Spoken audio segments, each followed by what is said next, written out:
देखो इस वीडियो में हम करने वाली है class 10th math chapter 4 quadratic equation की एक्सरसाइज 4.1 के क्वेश्चन नंबर 2 का सेकंड पार्ट, जिसमें कि हमसे बोला गया है the product of to consecutive positive integer is 306, find the numbers. अब देखो क्वेश्चन में हमें साफ साफ बोल दिया गया है, एक वर्ड यूज किया है कंसेक्यूटिव। अगर आप में से कुछ को मालूम हो तो अच्छी बात है, अगर नहीं पता तो जान लो कि कंसेक्यूटिव का मतलब होता है यानी कि वो नंबर जो कि एक के बाद एक आते हैं, जैसे कि 3 के बाद 4 आता है, 4 के बाद 5 आता है। तो ये 3 4 4 5 ये सभी क्या है, कंसेक्यूटिव नंबर्स हैं। और क्योंकि हमें बोला गया है पॉजिटिव इंटीजर, तो जीरो से बढ़कर ही नंबर लेने पड़ेंगे, इसीलिए आप लेट कर लो। लेट दो नंबर होंगे ना, तो let the first number let the first number be x, and then according to question second number will be, देखो आप इंग्लिश है कुछ भी बना सकते हो, विल बी x+1। ठीक है, ऑब्वियसली बात है कंसेक्यूटिव में क्या होता है, एक एक टर्म बढ़ जाती है, 3 के बाद 4 यानी कि 3+1। तो वैसे ही अगर x है तो अगला नंबर क्या होगा, x+1, उसे बोलते हैं कंसेक्यूटिव। हमसे बोला गया है कि ये जो भी दो नंबर हैं, अब ये थोड़ी 3 4 ही है, 4 5 ही है, हम तो आपसे एक एग्जाम्पल था। इस क्वेश्चन में हमसे बोला गया है कि इन दो कंसेक्यूटिव पॉजिटिव इंटीजर्स का प्रोडक्ट, मतलब इन दोनों का मल्टीप्लिकेशन 306 है, तो ऑब्वियसली कुछ बड़े ही नंबर होंगे। एक्स x+1 इक्वल टू कितना आ गया, 306। उम्मीद कर रहा हूँ कि आपको इतनी बात क्लियर हो चुकी होगी, बहुत सिंपल था। अगले पेज में जाएं तो क्या होगा, इसे सॉल्व करना होगा। x इंटू एक्स कितना हो जाएगा, एक्स स्क्वायर हो जाएगा, इंटू 1 करेंगे तो x हो जाएगा। 306 को उठा के यहाँ लाएंगे तो वो क्या बन जाएगा, माइनस का 306, जो कि अगली लाइन से कर देता हूँ, ये आ गया।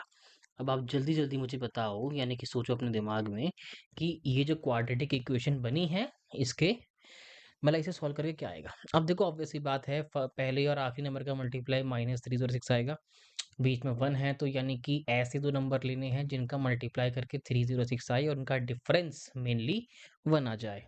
अब क्योंकि देखो 306 बोला है, तुम खुद ही सोचो, अगर मैं 17 का स्क्वायर लेता हूँ तो वो कितना होता है, 289। अब देखो यार, ये तो आपको पता होना चाहिए, आपको कम से कम 1 से लेके 30 तक के नंबर के स्क्वायर होने चाहिए। अगर ज़्यादा है तो और अच्छी बात है, कम से कम 1 से लेके 30 तो मस्ट है आज के टाइम पे। तो अगर मैं 17 का स्क्वायर करता हूँ तो कितना आता है, 289, यानी कि 306 से थोड़ा ही कम है। अगर मैं सोचो 17 के बाद 18 लूँ तो 17 के 18 लूँ तो 16 तो नहीं चलेगा। अगर 17 से बढ़कर 18 लेता हूँ, क्योंकि 17 का स्क्वायर ही 289 था, तो शायद उसमें एक बड़ा नंबर मल्टीप्लाई करूँ तो शायद 306 आ जाएगा। करके देखो, 8 7 या 56 होता है, मैच तो कर रहा है। और यहाँ पे एक बार करोगे, देखोगे तो 18 और 17 का डिफरेंस भी प्लस का 1 हो जाएगा। तो यानी कि नंबर बेशक हमारे कौन से 17 18 है, चाहे तो आप करके देख लेना। बाकी आप इसे एलसीएम यानी कि 306 का एलसीएम भी कर सकते थे, पर वो उतना लंबा मैं नहीं खींचूंगा। जो चीज़ आपका टाइम बचाएगी मैं आपको वही बताऊंगा।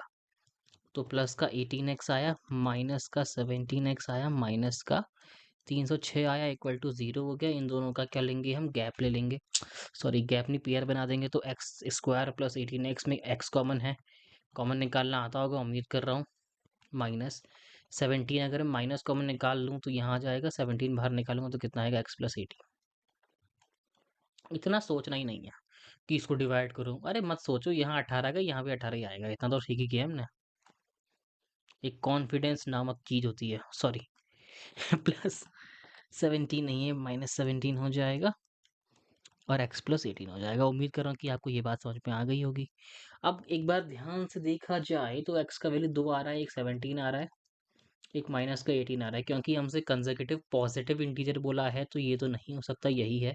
तो यानी कि एक नंबर 17 है, एक नंबर 18 है, चाहो तो इनका मल्टीप्लीकेशन करके देख लो, 306 आएगा। करो, कितना आएगा,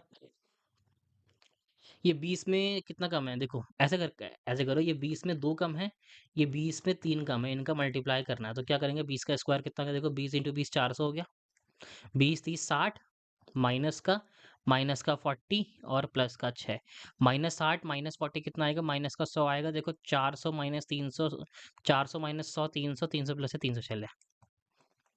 आप चाहे तो ऐसे भी कर सकते हैं, खाली वो कौन करता है उतना 17 18 फलाना ठिकाना। ठीक है, उम्मीद कर रहा हूँ कि आपको ये पार्ट अच्छे से क्लियर हुआ होगा, बड़े आराम से समझ में आ गया होगा।